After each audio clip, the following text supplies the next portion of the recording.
what did you or initially imagine when you started pursuing dance? Like, music videos and all this stuff. Like, what was your original vision or dream? And then I think you told me the shift already that things that happen. Mhm. So I guess we'll just stick with that. What was your original dream with that? My original dream was to backup dance for major artists. And quickly, I realized I'm not that tall. I'm not that sexy or buff. It's not going to happen. That's So, real. yeah, I mean, it's a thing. And I think when it comes to the industry, like you have to have tough skin because you're going to get way more no's than you are going to get yeses. Yep. So it's always going to be you're too this.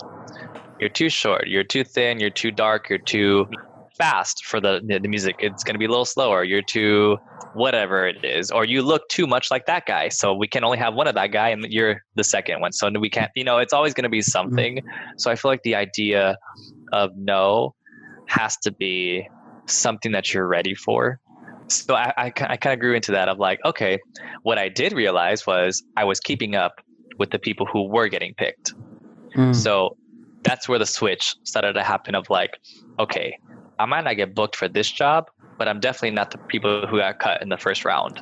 So I'm better than that, and then when I got to the second round, third round, sometimes even the final round, I'm like, okay, so there's something here because I wouldn't just be shitty and be here, and then I started going towards things more where it wasn't like, you have to be big and buff. It was just kind of like performance things or like TV things. Like I did a TV pilot where I had to just play a dancer and I kind of freestyle dance. Or when it came to like street styles, a lot of street styles, the industry dancers didn't quite know, but community dancers do.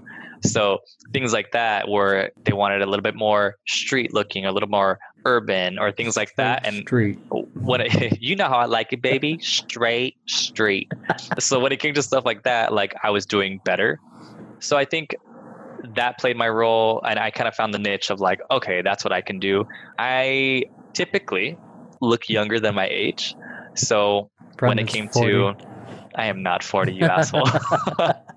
When it came to booking jobs for like younger things, where I had to play like an 18-year-old or play like a 21-year-old, I was like, I can do those because I have the body and the shape of a young or younger guy. So sure, that's why I was like, send me to Disney stuff, send me to whatever.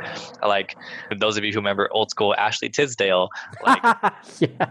getting casted for that stuff, getting casted for like things like that made sense for my look. So again, I just kind of found my niche and was like, what am I good at? I know that I'm not 6'2" muscle bound model. So what can I do? And then I just banked off of that. And I think that's just kind of been what I've focused on the rest of my, even till today, just kind of like, what do I have to offer that I know that they don't?